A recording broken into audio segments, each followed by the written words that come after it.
Alafu hizo zingine. To many people, HIV is like death sentence, but to 23-year-old Valaria Adhiambo, HIV is a condition that can be managed. Valary has been living with HIV for more than a decade now. Something she admits has not been a walk in the park. I was hit with meningitis, I was in the hospital. When I was in the hospital, I wasn't taking my drugs. So the probabilities of my VL continuing to be high was very high too. I was having TB. Then after TB, you have to be tested for HIV and AIDS. Valary tested positive in 2005 and started taking antiretroviral drugs under the care of her grandmother after the mother succumbed to breast cancer, but was not aware of her condition until in 2011 when her family broke the news to her. They said that I've reached an age where I can be told why I'm taking the drugs. So they told me that I'm positive, She was in the 8th grade at this time. She says it was business as usual, but the stigma that followed marked the beginning of a new chapter in her life. When I joined Form 1 at Tinalkini Mixed Secondary School, it was still easy for me. Everything was just going well until there reached a time when we went for this function they used to hold for the kids at the Clinic B of Homa Bay, where we take our ARVs. So I went there. It was on a Saturday. It happens on Saturdays. When I went back to school on Sunday as a day scholar, you recall there was a lady who the brother told that he had seen me there. So the lady started telling everybody about my status, positive, what. I wasn't ready for that. She came face to face with stigma for the first time. So when we were taking our pre-mock, yes, it was pre-mock. So I was sitting in a hall where we were taking our exams. Then can you just imagine a group of people just walking in, singing, Dilandila. We just have like 6 months to live and then. So like they were saying, you only have 6 months to live. I just have 6 months to live. I should take my drugs well, eat well. It was very painful. That was the thing that pained me more about being positive. Rejection followed after. The memories of that encounter are still fresh like yesterday. The teacher who was a friend told me that if people are treating me the way they're treating me,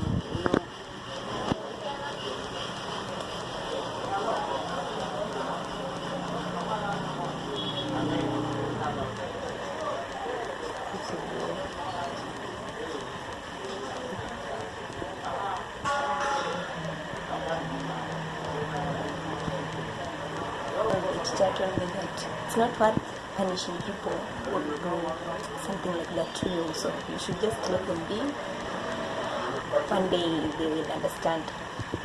So I was taken for counseling. With a stigma attached to the virus, she abandoned her antiretroviral drugs. So everybody used to come around to see me, just to see how somebody living with HIV is looking like. I was a monument. I was a walking monument for people. Like the lady didn't stop telling people about my status even after the class teacher called a meeting and all that was done. So every new student who came was told about my status. Everybody who tried to come close to me was told about my status and being positive, where will I infect them, and so I lost a lot of friends. And her condition deteriorated, failing in the first line of treatment due to high viral load, and the situation even got worse, became vulnerable to opportunistic infections, failing on the second line of treatment as well. A contributing factor, lack of a friendly environment for many have associated HIV with immorality. I was now getting stressed up. I had no friends, everybody ran because the lady was telling people not to eat my food, not to sit next to me, not to do anything with me, I will infect them, blah blah blah. So I had no friends. There's a friend back in the university, we used to say that anajifanya holijo, anajifanya holijo, kana alipataje ukimwi. Some lose hope of finding love and some are shunned completely by the community. Kama sisi nikidate mse yako negative, watu wakaeleza dima atainfectwa mse, vitu kama hivyo. Yaani mse yake kuwa na tu hadi kutenda na mse, watakuwa zile za sio ashakuwa infected, ndio ashamu-infect. Despite these numerous challenges, she finally got to a turning point that was a huge relief. I started suppressing from 1 million viruses, then it went down to a point that, I'm actually LDL right now. It is 40 years since the virus showed up in Kenya, but stigma still remains a contributing factor to the high number of new infections. For some do not seek treatment, and many Kenyans are yet to know their status because of the stigma that follows the diagnosis. Mtu anaogopa usikijua ako positive, so anaona tu asichukue hizo madawa, aziache kwanza. So hiyo kuacha unapata maybe mse amekaa hapo for so long, so hiyo time hapo you won't take your drugs. Then there was a dump site in Homa Bay where watu wanatoka hosi na dawa, but hawafiki nazo home, wanaenda wanaziacha hapo kwa hiyo dump site. Men lag behind to go for test. In the face of COVID-19 pandemic, HIV epidemic has been seemingly forgotten. All attention and resources shifted to combat COVID-19. Experts say the number might get worse in 2021. Approximately 1.6 million Kenyans are living with HIV, with Homa Bay County leading with the highest prevalence rates of HIV countrywide at 18.5%, followed closely by Kisumu at 17.3%, Siaya County at 16.2%, Migori and Busia counties at 11.8% and 6.7% respectively. So why do you think this number of infected people keep increasing, especially in Homa Bay? People in Homa Bay, I'd say, because this is my town, I've grown up here and I take my drugs in Homa Bay. So I'd say the numbers are increasing because people still fear taking the ARVs. Let me say, mtu anaona ARVs, hizi ni kubwa mazee, kuzichukua si rahisi. The drugs are a little bit big. For mines are big, I would say so. They are big, so something kineza inakuchoke, not most of the time, but sometimes.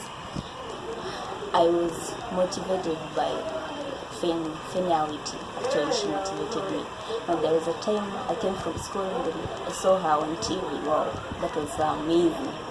So I just said, wow, if this person can be on the TV, just talking about her status freely, so who am I?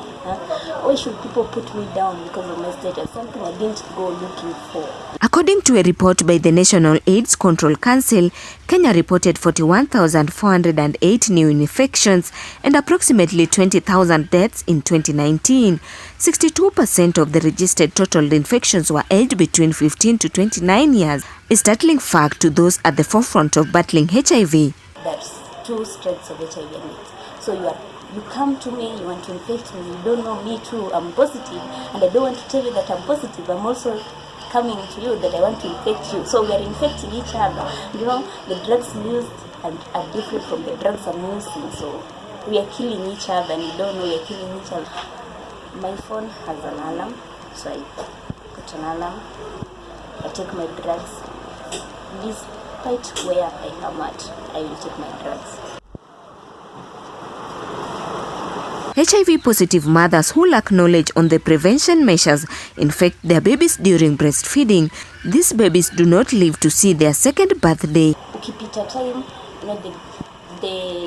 the virus keeps on multiplying with every minute you push. Kukua consistent, kumeza dawa kila siku pia si rahisi. Kuna wenye wanaogopa dawa. So pia unapata msee pia bado anaogopa ati mtu atajua niko positive nini. People still get discriminated and stigmatized despite everything that is going on. Pia unapata msee anaogopa venye watu watareact kujua ako positive. So anashinda sisi naweza jikina nani wako hapa nitameza baadaye. Isa kumeza baadaye internet ya kumeza inapita. Valary is just one of the brave people who share their HIV story to create awareness and show the need for a stigma-free society if HIV is to be successfully tamed. Valaria Adhiambo, Raha TV, Homa Bay County.